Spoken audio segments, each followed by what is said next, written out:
नमस्कार दोस्तों, एक बार फिर से स्वागत है आपका हरीश एकेडमी में। कल अपन ने धाराएं पढ़ी थी। धाराओं में से अपन ने पढ़ा था कल प्रशांत महासागर की जलधाराएं। आशा करता हूं कि आप लोगों को बहुत अच्छे समझ में आई होंगी। यदि नहीं भी आई तो आज का वीडियो है ये अपना अटलांटिक महासागर का, तो पूरा आपको समझ में आ जाएगा। थोड़ा सा कल भी समझ में आया होगा, आज अभी और देख लीजिए, उससे भी ज़्यादा क्लियर हो जाएगा। उसके बाद भी नहीं होगा तो अभी अपना ये हिंद महासागरीय क्षेत्र की जलधाराएं बची हुई हैं। लास्ट तक आपको एक एक जलधाराओं के बारे में बहुत अच्छे से क्लियर हो जाएगा। अब देखिए, जलधाराओं में मैंने पहले बताया कि जलधाराओं में कौन सी गर्म जलधारा है, कौन सी ठंडी जलधारा है। इसका डाउट तो पूरी तरीके से क्लियर ही हो चुका होगा कल ही आपको, और आज भी वही है कि पूरी के तरीके से ये जितनी भी धाराएं हैं वो क्लियर हो जाएंगी।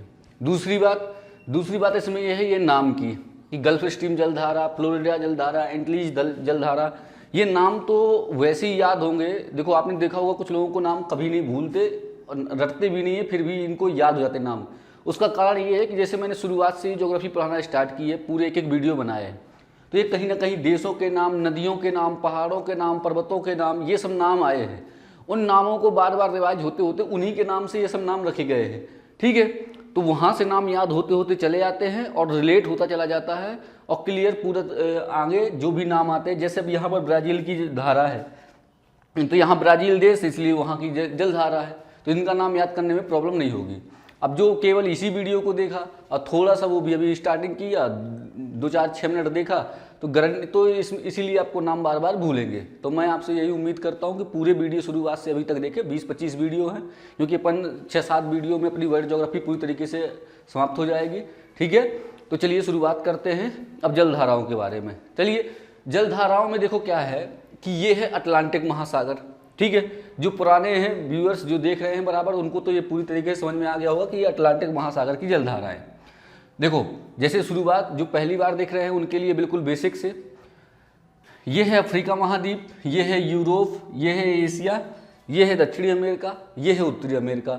तो अटलांटिक महासागर स्थिति कहाँ है? दक्षिण अमेरिका के पूर्वी क्षेत्र में, उत्तरी अमेरिका के पूर्वी क्षेत्र में, यूरोप के पश्चिमी क्षेत्र में, अफ्रीका के पश्चिमी क्षेत्र में अपना अटलांटिक महासागर है।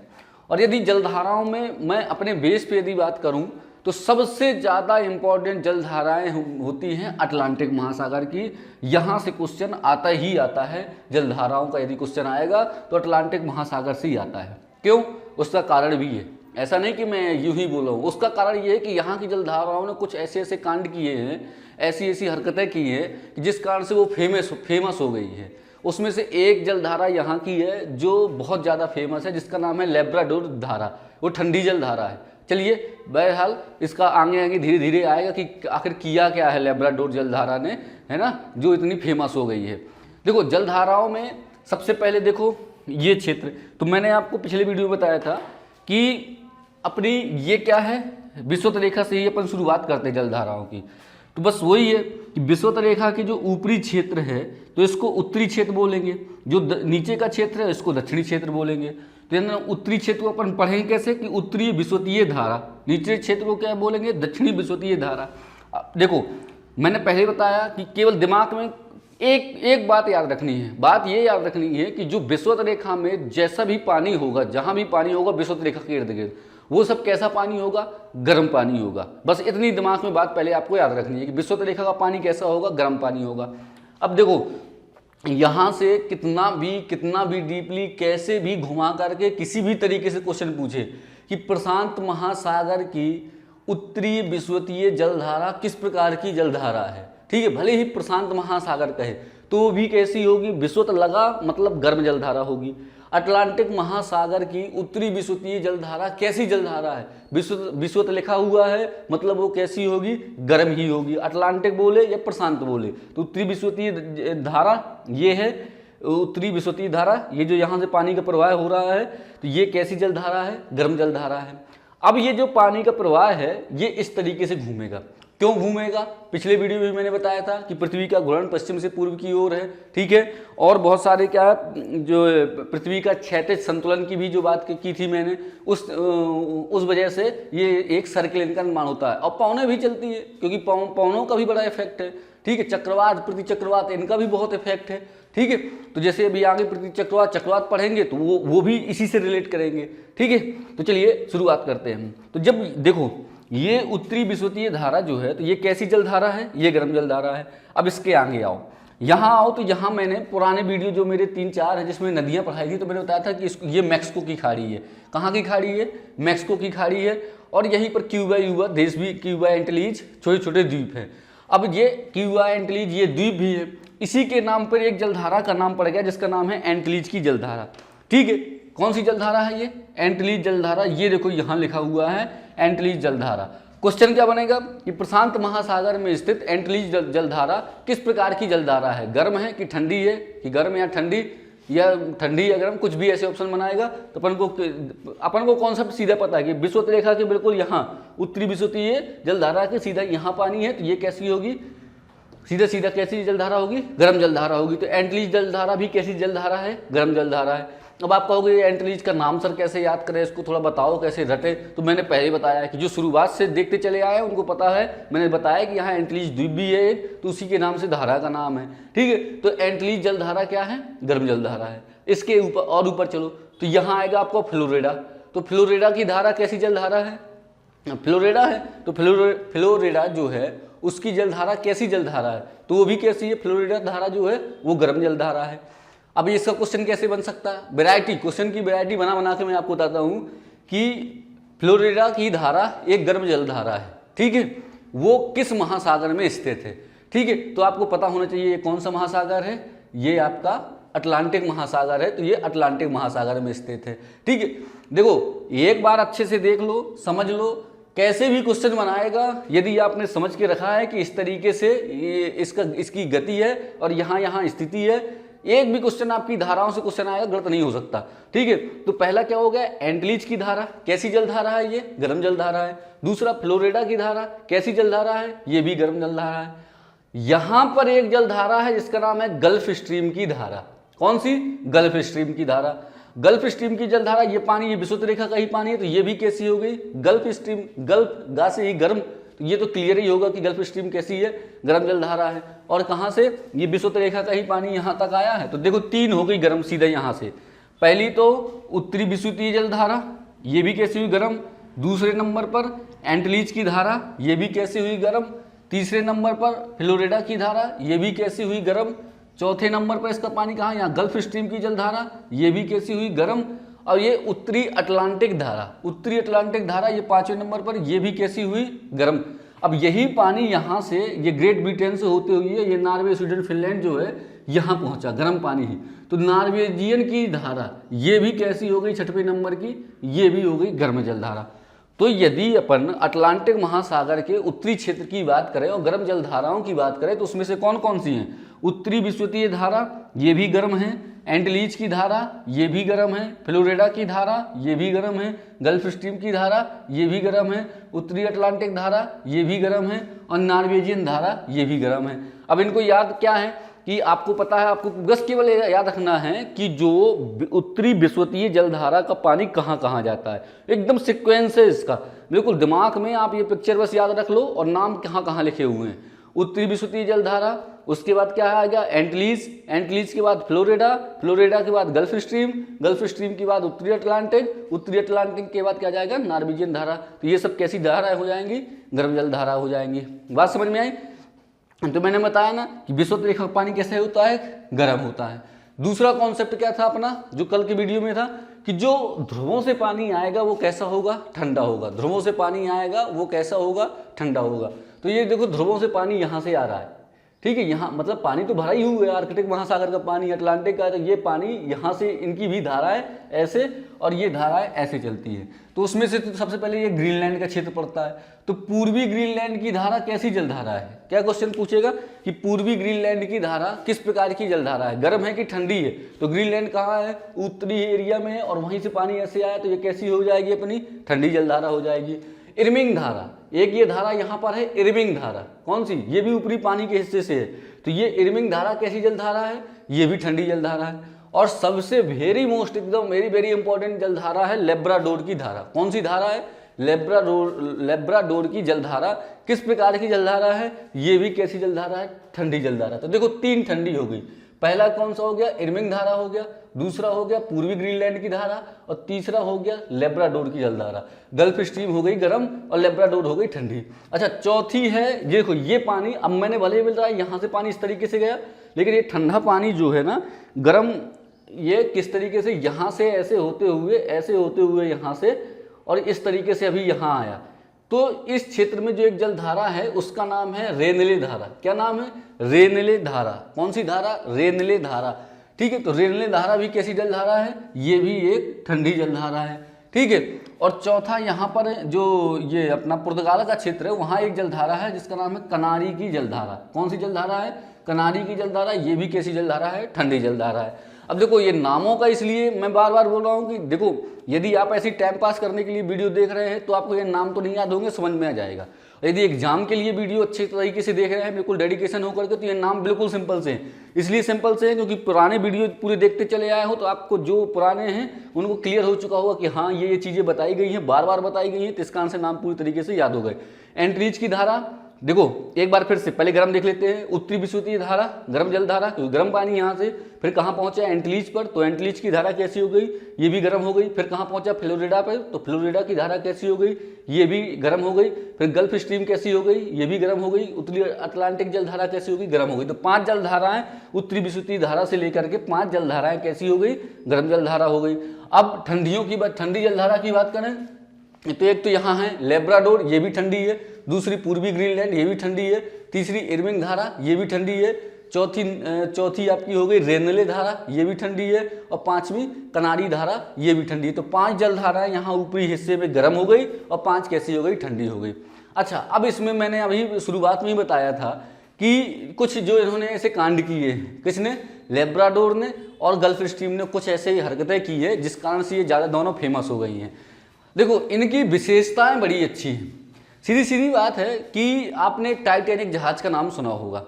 टाइटैनिक जहाज़ जब यूएसए के ऐसे यहाँ से निकला था, तो यही लेब्राडोर जलधारा का, ये ठंडी जलधाराएं करती क्या है कि अपने साथ में ये बड़े बड़े जो हिमशैल हैं, जैसे अब यहाँ पर पूरी बर्फ़ जमी हुई है इस क्षेत्र पे, तो बर्फ़ का बड़ा टुकड़ा एक लेकर के अपने साथ में एक सीधी दिशा की ओर, जिस दिशा में ये धाराएं चलती है उस दिशा की ओर लेकर के चलती है। ठीक है, टाइटैनिक जहाज यहाँ से गुजर रहा था, तो ये लेब्राडोर धारा के कारण ही वो डूब गया था, क्योंकि यही जो है, यही धारा क्या की थी, इसने एक बर्फ का बहुत बड़ा टुकड़ा लेकर के साथ में आगे प्रवाहित हो रही थी, तो वो टकरा गया था टाइटैनिक जहाज से और डूब गया था। तो वो कौन सी जलधारा है, उसका नाम लेब्राडोर जलधारा है। अच्छा, इनका देखो जलधाराओं का महत्व बहुत ही अच्छा है।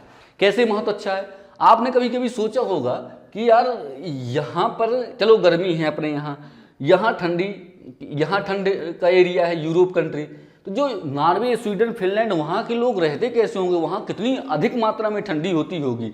देखो ठंडी अधिक मात्रा में होती है अपने क्षेत्र की अपेक्षा, लेकिन वहाँ की स्थितियाँ रहने के लिए इसलिए अच्छी है, आप लोगों के सामने है कि ये गर्म जलधारा यहाँ से नॉर्वेजियन धारा तक पहुँची। ये नॉर्वेजियन धारा भी कैसी है, ये गर्म पानी यहाँ तक गया है इस गर्म जलधारा का। तो जब गर्म पानी यहाँ का जाएगा तो यहाँ से हवा चलेंगी, तो यहाँ का मौसम कैसा होगा, पहले तो ठंडा था, लेकिन जैसे ही ये जलधारा पहुंची, यहाँ से गर्म हवा पहुंची, तो यहाँ का क्या, ठंडा से क्या हो जाएगा, यहाँ का मौसम थोड़ा परिवर्तित हो जाएगा, बढ़िया एक वातानुकूलित जगह हो जाएगी रहने लायक, है ना। इस कारण से यहाँ पर निवास और खेती बहुत अच्छी होती है। कारण क्या है ना कि ये जलधाराएं पहुँचती हैं, बढ़िया गर्म जलधारा है और ठंडा एरिया है, तो वहाँ पर क्या है, मौसम परिवर्तित हो जाता है, मतलब उतना ज़्यादा ठंडा नहीं हो पाता क्षेत्र। तो ये जलधाराओं का इतना बड़ा महत्व है।